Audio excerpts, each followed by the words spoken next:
ठीक है, मेरे साथ और भी खास मेहमान जुड़ चुके हैं। ज़फ़र इस्लाम साहब बीजेपी से मेरे साथ जुड़ चुके हैं। ज़फ़र इस्लाम साहब, पहले तो शुभकामनाएं ले लीजिए, क्योंकि 11 तारीख को एग्जिट पोल के वक्त जब आप मेरे साथ जुड़े हुए थे तो बहुत ही कॉन्फिडेंस से एकदम लबरेज थे आप, और कह रहे थे कि जो एग्जिट पोल दिखा रहे हैं नतीजे भी वही होंगे, और आपकी बात सही साबित हुई। देखिए, ज़मीन पर अगर जो लोग देखते हैं तो जो रुझान दिखता है ज़मीन पर भी, आज ठीक है टीवी पे जो रिज़ल्ट आया है, लेकिन जो लोगों के बीच में जाते हैं उनको पता चल जाता है कि एंटी इनकम्बेंसी है कि प्रो इनकम्बेंसी है, या फिर किस लीडर के लिए जो बहुत उत्साह है। तो दिखता है कि वहाँ आदरणीय प्रधानमंत्री जी के लिए बहुत उत्साह, पूरे बिहार में जहाँ जाइए एक बड़ा उत्साह रहता था लोग जनता के बीच में, और वो उनकी जो लोकप्रियता है वो दिखती थी आम आदमी के बीच में। जो एक आम नागरिक जो है वो उसके बीच में अगर आप जाइए तो उसको पता चलता था कि लोकप्रियता है। वही लोग विकास चाहते हैं, वो जंगल राज जो लोग कहते हैं जंगल राज हमने देखा है, खुद देखा, और आगे वाली पीढ़ी को ही बताते हैं कि जंगल राज में जिस तरह से लोगों का के साथ व्यवहार किया गया है आरजेडी के द्वारा, वो सबको याद है। और ये समय है जहाँ पर जनता में समर्पित होकर जनता में लोग मिलके जनता के लिए काम कर रहे हैं, और ख़ास के नीतीश बाबू के बारे में, सुशासन के बारे में लोग जानते हैं कि सुशासन बाबू के नाम से जाते हैं, विकास पुरुष के नाम से आदरणीय प्रधानमंत्री जाने जाते हैं। तो एनडीए का पूरा कुंभा जो है उस बात से लबरेज था कि लोगों के लिए काम करता है, लोगों के लिए हम समर्पित होकर काम करते हैं, और उसका ही जो है फायदा हुआ कि जो विश्वास था, लोगों का आशीर्वाद भी उस आदरणीय प्रधानमंत्री जी और नीतीश कुमार जी को मिला। तो नीतीश तय है ना, ये भी क्लियर कर दीजिए। अब आप बधाई शुभकामनाएं ले चुके हैं, मुख्यमंत्री के पद पर नीतीश कुमार ही बैठेंगे, वही शपथ लेंगे बिहार के अगले मुख्यमंत्री के तौर पर, इसमें तो कोई कंफ्यूजन नहीं है ना? अब देखिए, वक्त के साथ साथ आप लोगों को कंफ्यूजन रहता है, हम लोगों को कोई कंफ्यूजन नहीं रहता। वक्त के साथ साथ आप लोगों को भी कंफ्यूजन खत्म हो जाता है। तो हमारा कंफ्यूजन दूर कर दीजिए ना। मैं इतना कह सकता हूं कि आदरणीय गृह मंत्री जी ने कहा है बहुत साफ लफ्जों में कि न सीएम का पद खाली है न पीएम का पद खाली है। तो इससे ज़्यादा आपको क्या कहा जा सकता है कि कोई पद ही खाली नहीं है, और इस प्रचंड बहुमत के बाद लोगों का विश्वास जो प्राप्त है वो आपके सामने है। अच्छा, मुझे ये समझाइए कि सिर्फ इस एक लाइन को दोहराने में आज बीजेपी के जितने नेता आज हमारे यहाँ एबीपी न्यूज़ पर आए हैं सुबह से, मैं 3 के तो नाम गिना सकती हूँ, तीसरे आप हैं, कोई भी एक लाइन में ये क्यों नहीं बोल रहा है कि नीतीश कुमार बिहार के अगले मुख्यमंत्री हैं, वो इस तारीख को शपथ लेने जा रहे हैं? देखिए, उसकी वजह बताता हूँ।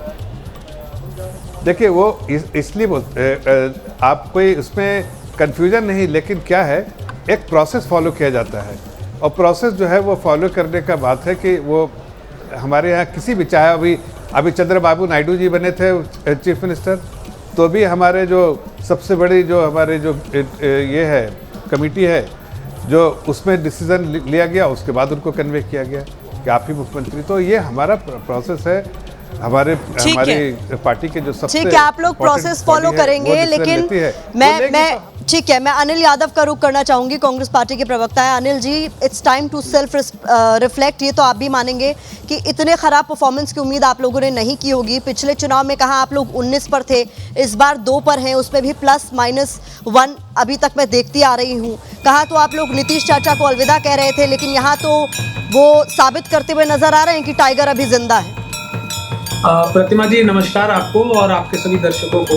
मैं समझता हूँ कि देखिए, जब चुनाव की बात होती है तो राजनीति में हार जीत चलती है, और लोकतंत्र का एक हिस्सा है कि कोई पार्टी जीतती है, कोई हारती है। लेकिन जहां तक इस चुनाव की बात है तो मैं पूरी जिम्मेदारी से एक बात कहना चाहता हूं कि देखिए, कांग्रेस का खराब परफॉर्म करना कांग्रेस पार्टी के कार्यकर्ताओं के लिए दुखदायी हो सकता है, लेकिन चुनाव आयोग का खराब प्रदर्शन करना लोकतंत्र के लिए दुखदायी है, और तो और देश के लिए दुखदायी है। और मैं पूरी जिम्मेदारी से इसलिए कह रहा हूं क्योंकि हमने देखा है कि किस तरीके से ऐसी योजनाएं आई कि 10,000 रुपए चुनाव के बीच में दिए जा रहे हैं, और चुनाव आयोग आंख पे पट्टी बांध कर बैठ गया। तो ये जो जीत है, ये भारतीय जनता पार्टी की जीत नहीं है, पूरी तरीके से चुनाव आयोग की जीत है। दुख इस बात का है कि देश ने देखा, सब लोगों ने देखा, और इस रिजल्ट पे भारतीय जनता पार्टी को खुश होने की जरूरत नहीं है। ये तो आपका चुराया हुआ मतादेश, जनादेश है। अभी मैं बहुत सारे विश्लेषकों की बात सुन रहा था। चुराया हुआ जनादेश कहा क्या आपने? अगर मैंने ठीक सुना है तो आपने कहा चुराया हुआ जनादेश। जी, चुराया हुआ, बिल्कुल बिल्कुल, मैं कोई एक वर्ड भी मिन्स नहीं करना चाहूंगा पूरी तरीके से। और मैं आंकड़ों में भावनाओं में ये बात नहीं कह रहा हूँ। हाँ। आप पिछले चुनाव को देखिए, पिछले चुनाव में एनडीए और इंडिया गठबंधन में कुछ चंद वोटों का अंतर था, हार और जीत का। सीट की बात की जाए तो 55 सीटें ऐसी थी जहां पे 5000 से कम का डिफरेंस था। फिर आप इसको समझिए कि फिर एसआईआर होता है जिसमें 40 लाख से ज्यादा वोट काटे गए। नहीं, आप ये कह रहे हैं कि कम मार्जिन से जीत हार जहां पर हो रही है वहां धांधली हो रही है। ऐसे तो फिर पिछला आपको कितना इतिहास खंगालना पड़ेगा जहां बहुत कम मार्जिन से जीत हार तय हुई है। प्रतिमा जी, धांधली की डेफिनेशन क्या है? धांधली की अलग अलग डेफिनेशन। जहां पर इन लोगों ने, ये पहली ऐसी पार्टी है जिन्होंने सारे गलत काम इंस्टीट्यूशनलाइज कर दिए। आपको याद, और आप राजनीति को बहुत समय से देख रही हैं, यदि कोई व्यक्ति चुनाव में पैसा बांटता हुआ पकड़ा जाता था तो मीडिया भी उसकी निंदा करती थी और चुनाव आयोग उसका पर्चा कैंसिल कर देता था। पहली बार ऐसा हुआ है कि इंस्टीट्यूशनलाइज तरीके से जो पार्टी सरकार में है वो मतलब लीगल तरीके से पैसा बांट रही है, और चुनाव आयोग भी चुप है, मीडिया भी चुप है। तो अब आप ये बताइए कि जब इलीगल काम को लीगल तरीके से किया जाएगा तो कोई क्या करेगा? ठीक है, आपके आरोपों पर मैं जवाब भी ले लेती हूँ। संजय कुमार जी मेरे साथ मौजूद भी हैं। साफ तौर पर आप लोगों ने मॉडल कोड ऑफ कंडक्ट का जो है कहीं ना कहीं उल्लंघन किया है। आपके प्रतिद्वंदी लगातार कह रहे हैं कि अगर ये 10,000 रुपए की सरकारी घूस आप लोगों ने नहीं दी होती तो शायद नतीजे कुछ और होते। और इसमें चुनाव आयोग पर भी सीधे सीधे सवाल है, आप लोगों पर भी सीधे सीधे सवाल। देखिए, ये अपनी कमजोरी को छुपाने की कोशिश कर रहे हैं लगातार।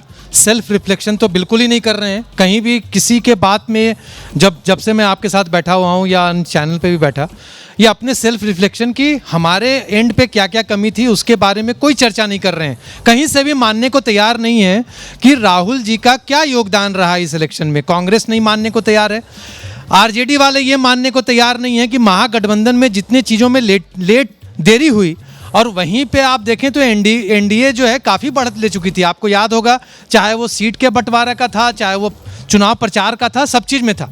तो अपने कमजोरी को नहीं मानकर ये हमारे ऊपर बार बार एक ही बात को ला रहे हैं। जहाँ तक बात है सरकारी घूस की, वो बिल्कुल समय से पहले किया हुआ काम था और उसमें कहीं से भी कोई ऐसा उल्लंघन नहीं किया गया है जो मॉडल कोड ऑफ कंडक्ट का वो जिस चीज़ का हवाला दे रहे हैं, मैं वो भी क्लैरिटी दे दूं। वो लोग लगातार ये कह रहे हैं कि जो दूसरी इंस्टॉलमेंट है वो आप लोगों ने तब दी है जब दूसरे चरण का चुनाव होना था, उससे ठीक पहले। उसको वो कह रहे हैं कि उल्लंघन। हाँ, लेकिन वो उल्लंघन तो model of code of conduct तो वो इलेक्शन कमीशन तय करेगी ना। और वो वही तो मैं कह रहा हूँ कि वो पहले तय हुआ कोई भी अगर एडमिनिस्ट्रेटिव डिसीजन है कैबिनेट का, बिहार सरकार के कैबिनेट का, और उसको अगर दिया जा रहा है तो वो अंडर द लॉ दिया जा रहा है। ऐसा कुछ थोड़ी ना कि कानून तोड़ के हम दे रहे हैं।